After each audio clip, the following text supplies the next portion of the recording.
N'auriez-vous jamais aimé avoir un naine, une énergie fascinante, vous permettant d'innombrables choses? Eh bien, c'est le cas dans la vidéo qui va suivre. Deux naines d'abonnés qui s'affronteront dans un combat à mort pour savoir qui d'entre eux est le plus fort. Wesh les BG les Shabatteurs, c'est le Crotal et vous voilà dans les meilleurs Hatsu de Hunter x Hunter.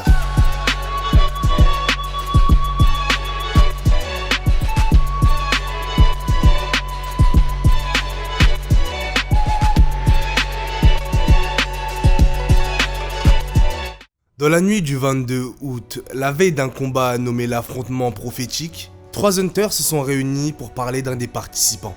L'hunter 2 étoiles, utilisateur des cavaliers de l'Apocalypse, qui travaille aujourd'hui en coopération avec la nouvelle mafia de Yorkshire City.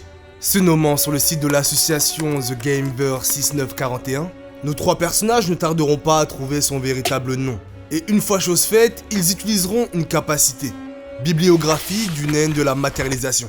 Le possesseur de ce naine est capable de matérialiser un livre de 20 pages et lorsqu'il écrit le nom d'un individu, il se voit afficher sur l'une des pages ou plusieurs les caractéristiques de ce dernier, qui sont son arbre généalogique, sa fiche médicale que le naine remplit automatiquement, ses faiblesses et ses points forts, ainsi que son caractère.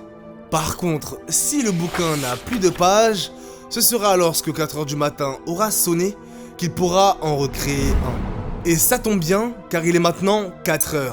Ce sera donc 2 livres qui nous permettront de comprendre le pouvoir de notre individu.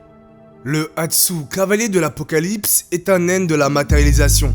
Il permet à son utilisateur d'invoquer 4 entités, possédant chacune un pouvoir unique et des conditions spécifiques pour leur invocation. Le cavalier de la famine possède le pouvoir de contrôler la faim des gens sous les ordres de l'utilisateur. La condition d'invocation est que l'utilisateur doit lui-même avoir faim. Et plus il est affamé, plus il peut exercer un contrôle puissant sur la faim des autres. La faiblesse est que l'entité est une création de naine, potentiellement vulnérable à des attaques spécifiques.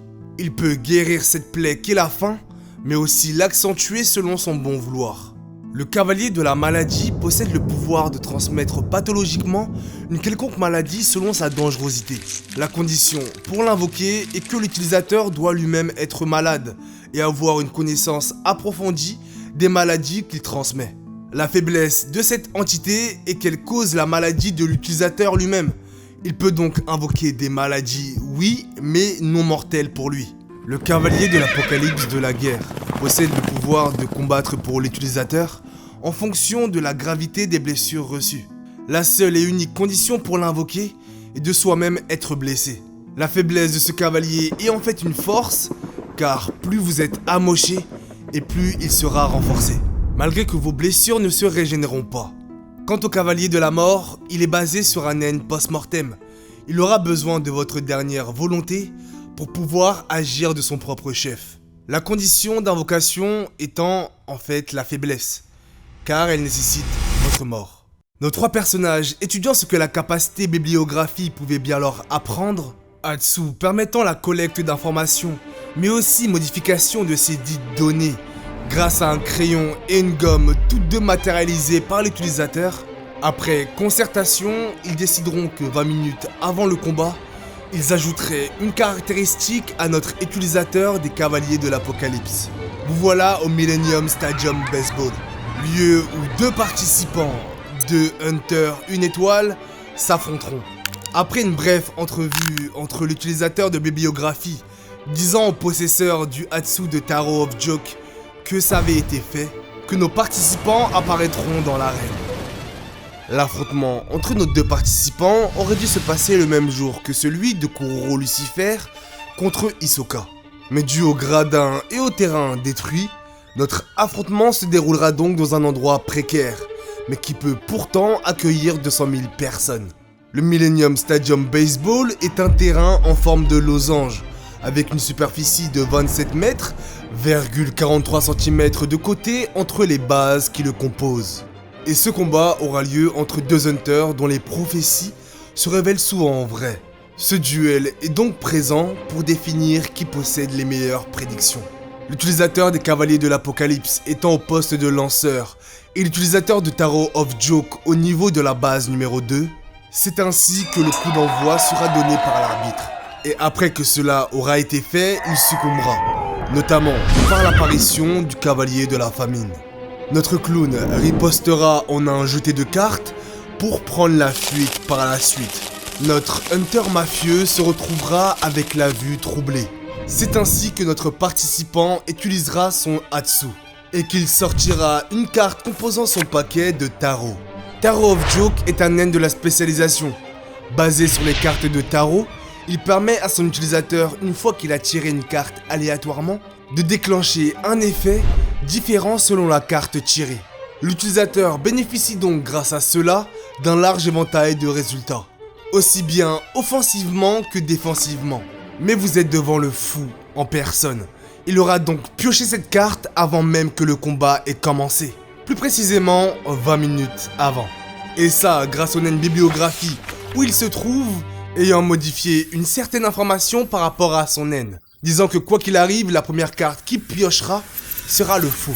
Notre participant aurait pu faire mieux, sachant qu'une seule information peut être modifiée. Mais qu'est-ce que plus précisément la carte Joker permet de faire ? Elle permet à son utilisateur de piocher 7 cartes et d'utiliser l'effet de 5 d'entre elles. Notre hunter prophétique, connaissant la capacité de son opposant, continuera de fuir en esquivant les assauts de son cavalier. Et c'est pendant cette courte fenêtre de temps qu'il sortira une des 5 cartes qu'il avait préparées à l'avance, qui sera l'étoile. La carte étoile permet à l'utilisateur de modifier 3 probabilités sur Terre, à l'exception des éléments liés au naine et au pouvoir de l'utilisateur. Notre clown utilisera donc cette carte pour, on pourrait dire, faire 3 vœux.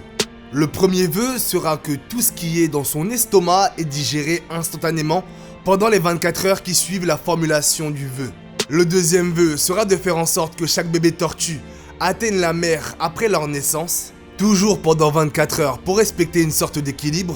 Et le dernier vœu formulé sera qu'une mort instantanée et automatiquement redirigée vers le premier mourant, au plus proche de l'utilisateur. Après que les vœux aient été formulés, le cavalier de la famine surgira. Mais comme immunisé, l'utilisateur de Tarot of Joke ne sentira rien.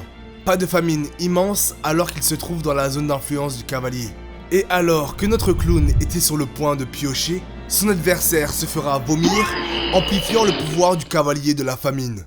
Notre participant, ressentant une aura déferler sur lui, une aura qui le dénuda, le faisant presque devenir un simple objet, il n'hésitera pas une seconde et utilisera le Ko pour mettre une distance entre lui et son adversaire.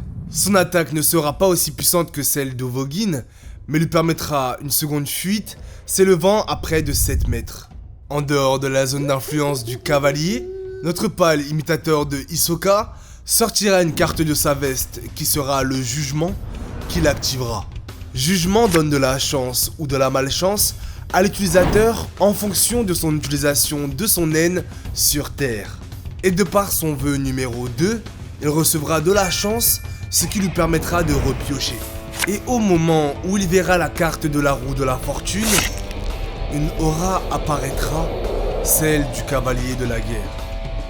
L'utilisateur des cavaliers peut faire appel à plusieurs d'entre eux, combinant leurs effets pour plus de dégâts.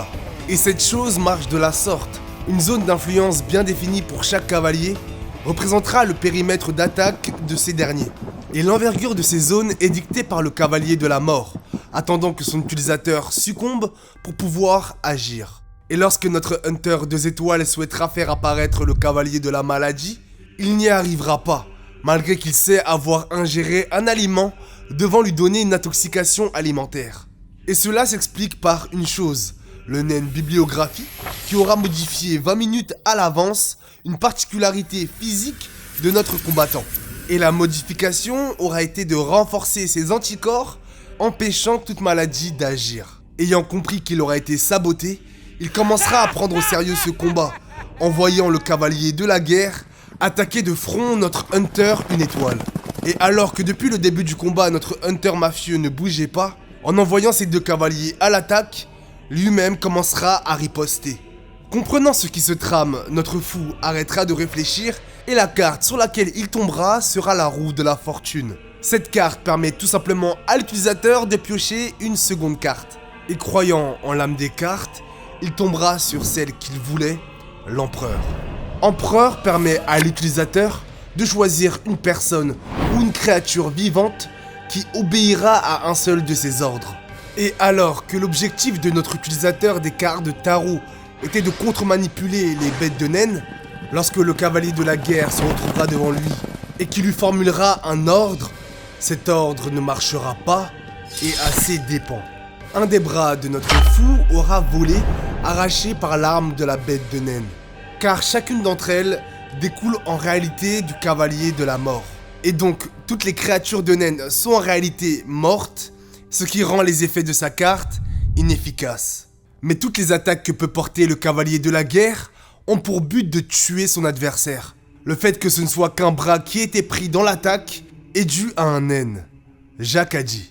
Capacité de type manipulation, l'utilisateur doit imposer un ensemble d'au moins 5 mouvements dans un combat ou autre à son adversaire pour activer sa faculté. Mais sauf que dans ce cas-là, la personne qui sera manipulée ne sera pas un adversaire, mais un allié.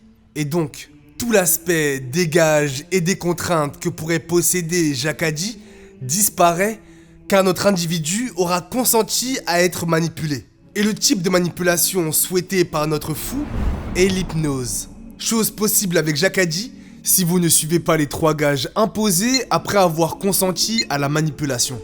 Et ce sera à ce moment-là qu'un gage de refus vous sera imposé automatiquement, permettant l'effacement du naine, la paralysie ou même l'hypnose.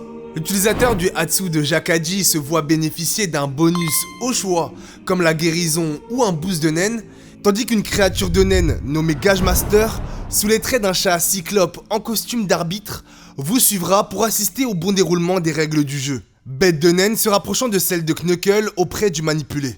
L'utilité de la faculté Jacadi pour notre clown est sur l'aspect de la perception temporelle. Ayant une capacité lui permettant de tirer une carte toutes les 1 minute, il avait besoin de restreindre ce temps. Il aura donc demandé à travers une hypnose de le dilater pour lui. Faisant que 1 minute pour notre Hunter une étoile est en réalité 10 secondes dans la perception humaine. Faisant agir Jacadi une capacité de type manipulation comme une capacité de renforcement. Amoché, l'utilisateur de Tarot of Joke sortira une des cartes qu'il aura préparées à l'avance grâce à la carte Joker, la tour, qui crée une petite tour qui inverse le type de naine et les pouvoirs de toutes les personnes ou créatures vivantes dans un rayon de 1 km, permettant ainsi, comme ça avait été prévu, de faire disparaître les bêtes de naine de notre Hunter mafieux. Notre Hunter mafieux, intrigué par ce qui vient de se passer, perdra la trace de son adversaire. Ce dernier s'étant caché le temps que les 10 secondes s'écoulent pour pouvoir utiliser une autre carte, le pape. Grâce au pape, l'utilisateur se soigne instantanément de sa blessure la plus grave, qu'elle soit émotionnelle ou physique. Seul bémol, la régénération dure 10 secondes. 10 secondes pendant lesquelles notre utilisateur des cavaliers recherchera la trace de son adversaire. Et grâce à son N très précis provenant du cavalier de la mort, il dénichera son opposant malgré qu'il soit en in grâce aux cartes de tarot insufflées de naine qu'il possède sur lui. Notre Hunter 2 étoiles ne perdra pas de temps et foncera sur son adversaire. Et tandis que la régénération venait d'aboutir, le fou aura juste le temps d'apercevoir derrière lui une présence avant de manger un coup de poing avec du Kyo. Mais la dilatation du temps qui lui aura permis d'éviter l'attaque mortelle du cavalier de la guerre lui aura encore une fois servi pour le coup qu'il vient de recevoir, concentrant toute son aura avec le Ko dans sa tête. Il aura juste donc été propulsé. Et c'est lorsque notre clown verra réapparaître les cavaliers de la guerre et de la famine qu'il décidera d'en finir. Les 5 cartes que notre utilisateur de Tarot of Joke aura choisies grâce à la carte Joker auront été l'étoile, la tour, le pape, le monde et le diable. Le monde permet à l'utilisateur de choisir une carte et de l'utiliser, tandis que le diable impose 2 cartes. Jugement que notre utilisateur aura déjà utilisé et la mort, qui tue l'utilisateur et tout ce qui se trouve dans un rayon de 20 mètres. Carte à la main, notre clown savait que ce serait son dernier assaut. Il foncera sur les cavaliers fonçant déjà sur lui et sautera à plus de 7 mètres. Car oui, au sol, les cavaliers sont presque inarrêtables, mais dans les airs, surtout en dehors de leurs rayons, qui se calculent par rapport à leur périmètre d'influence divisé par 10, vous êtes invulnérables à leurs attaques. Voilà pourquoi chaque fuite que notre Hunter une étoile faisait était un saut en arrière. Notre Hunter mafieux comprendra tout, qu'il aura été saboté et que son adversaire connaissait en long et en large sa capacité. Il décidera alors de lui faire face, sachant tout aussi bien se débrouiller en combat de flux de naine. Et alors qu'il voit notre clown faire un plongeon sur lui, c'est alors qu'il utilisera la carte mort et qu'une explosion retentit. Vous, public, pensant que 2 cadavres apparaîtraient derrière cette fumée, vous aurez oublié le vœu numéro 3 de la carte étoile. Et le dernier vœu formulé sera qu'une mort instantanée et automatiquement redirigée vers le premier mourant, au plus proche de l'utilisateur. Mais qu'est-ce que cela veut dire ? Qui est le premier mourant ? Eh bien, ce n'est pas l'utilisateur, car lui subit une mort instantanée. Sa mort est donc redirigée vers le premier mourant, qui là est donc l'utilisateur des cavaliers de l'Apocalypse. Notre participant serait donc mort 2 fois, pour on pourrait dire l'exorciser et empêcher le cavalier de la mort d'apparaître.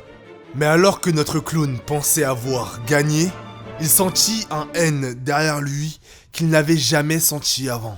Lorsqu'il se retournera, il n'aura même pas eu le temps de voir cette chose qu'il entendra les 2 cris de ses partenaires à travers le public.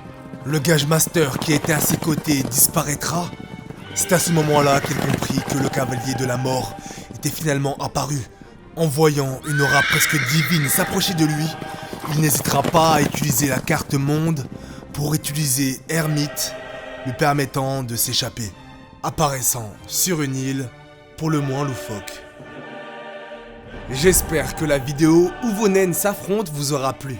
Pour moi, ça aura été une expérience à vivre d'illustrer à ma manière le manga de Yoshiro Togashi. Et pour vous, ça aura été l'occasion de pouvoir enfin voir vos naines en action. Peut-être une suite, sachant que la première vidéo intronisant cette série est sortie il y a de ça 1 an. Bref, merci pour les 20 000. Et au moment où je tourne, on est déjà à 22 000. J'espère qu'on pourra passer ensemble le cap des 30 000 avant que votre compréhension de Hunter x Hunter soit totalement chamboulée par ma prochaine théorie. Mais en attendant, je vous remercie encore une fois d'avoir visionné cette vidéo. Likez et abonnez-vous si c'est toujours pas déjà fait. Lâchez en commentaire qui était le plus méritant de gagner. Et sinon, on s'attrapera pour une vidéo qui n'est pas sur Hunter x Hunter, mais sur un manga qui me tient à cœur. Et je vous dis au revoir. C'était le Crotal.